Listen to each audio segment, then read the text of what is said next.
Servus and welcome back to the demo stage. My name is Lena Maria Ludwig and I'm a project manager, international investment and expansion with the Bavarian US officers for the organizers of this event. Zing Drone Deliveries, as the name implies, is an autonomous drone delivery platform for every licensed drone pilot in the US.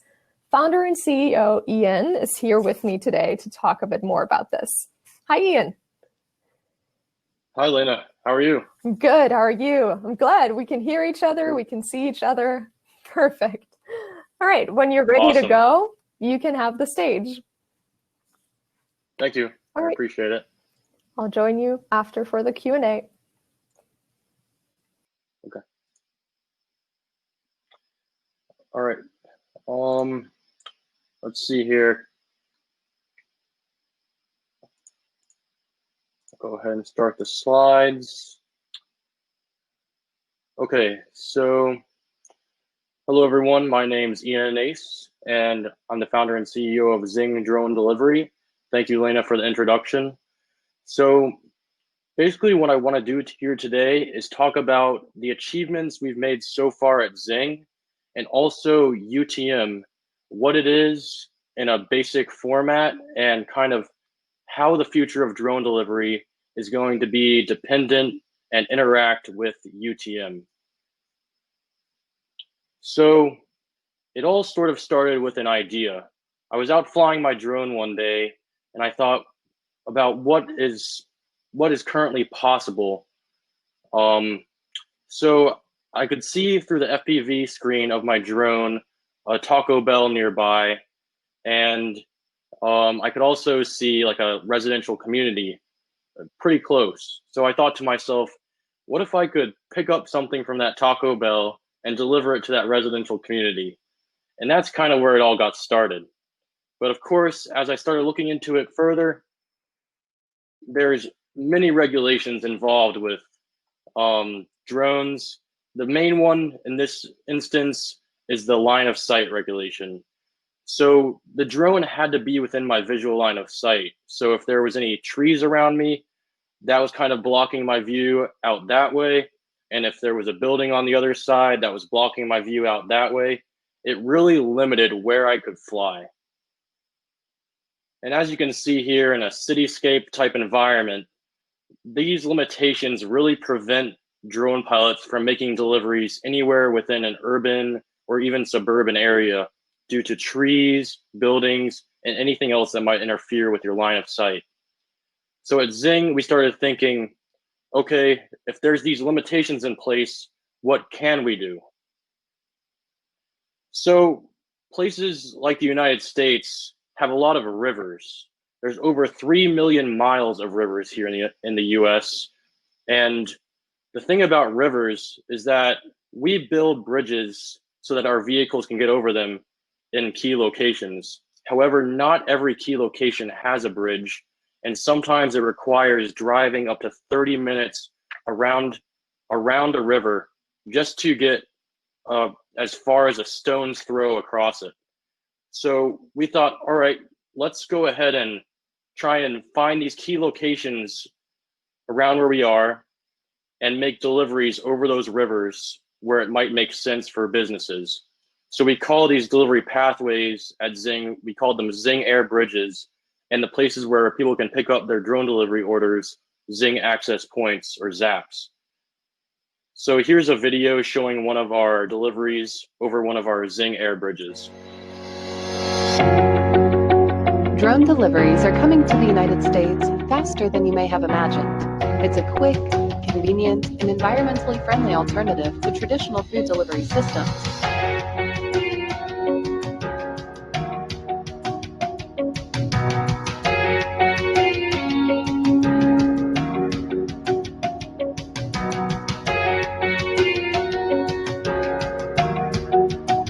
Visit us at zingdrones.com to learn more. Now, that delivery was from a local restaurant called Hurricane Seafood, and it was about a 20-minute drive to get from Hurricane Seafood to that location. However, it was a visual line of sight delivery. And that 20-minute drive included both a drawbridge and a toll. So it didn't really even make sense for the delivery drivers to deliver from hurricanes over to that neighborhood. So the next thing we thought of during this COVID-19 pandemic was, all right, this virus is spreading through air particles, and as long as you keep people 6 feet away from each other, there's no chance that those air particles can interact with the other person. So we came up with this concept of drone pilots who would pick up orders, drive into neighborhoods, whether it's prescriptions or food, and just make that final leg of the delivery with the drone so that no one comes within 6 feet of each other. And this could all be done within visual line of sight within the current regulatory framework. So here's a video showing our platform launch with these drone pilots who were interested in this concept.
So as you can see there, we launched in a few different cities, and we really got a lot of feedback saying that, hey, you guys are using DJI drones. These things are consumer level drones. You can't really make deliveries with those.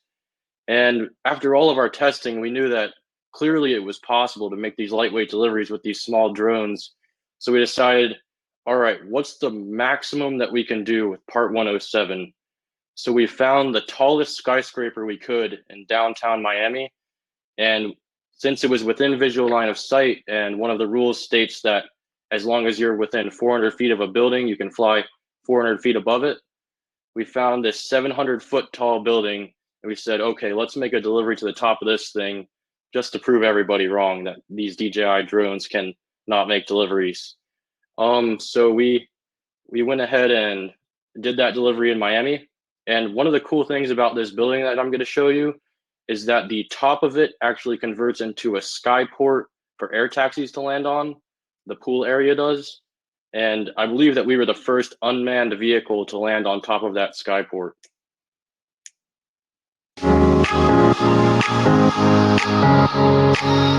Hi, my name's Ian with Zing. We're going to be using this DJI Mavic to make a delivery to the top of the Miami Paramount World Center.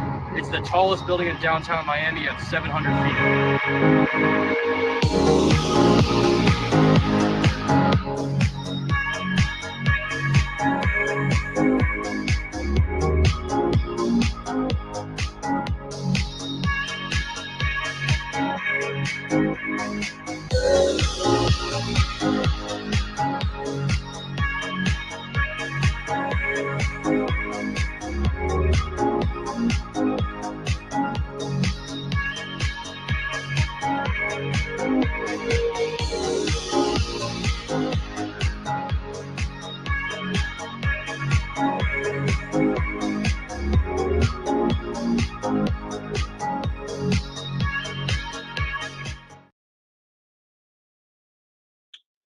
Now, that's what we can do currently within the Part 107 framework in the United States.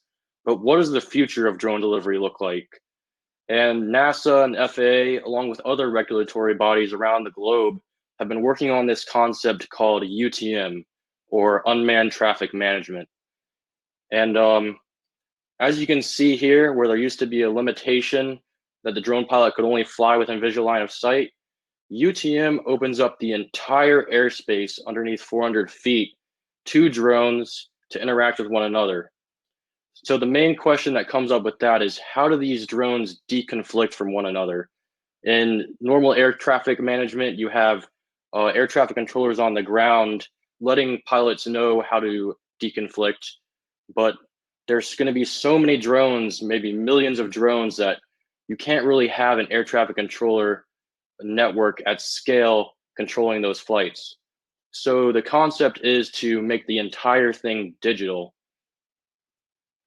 So when the drone first wants to take off, it has to make a request saying, here's where I want to fly, and this is when I want to fly. And it makes that request to something called a UAS service supplier. And this UAS service supplier already knows where all the drones are flying in that drone's area. So it talks to the other drones and says, hey guys, where are your paths? Will you ever intersect with this other path during your flight? And if not, I'm going to give this other drone the go ahead and take off and fly and make the delivery. And you can see here that there's no conflicts. So it tells the drone, okay, you're good to go. This path is approved by us. So that drone takes off and starts the delivery. Now, what if an emergency vehicle, like a medevac helicopter, comes speeding through? They'll also talk to that UAS service supplier. And that UAS service supplier gets the notice, and it immediately tells all the other drones, get out of the way. So all the drones descend and get out of the pathway of that emergency vehicle, and the emergency vehicle is able to pass through safely. So I'll just go over everything real quick to give you a quick animation.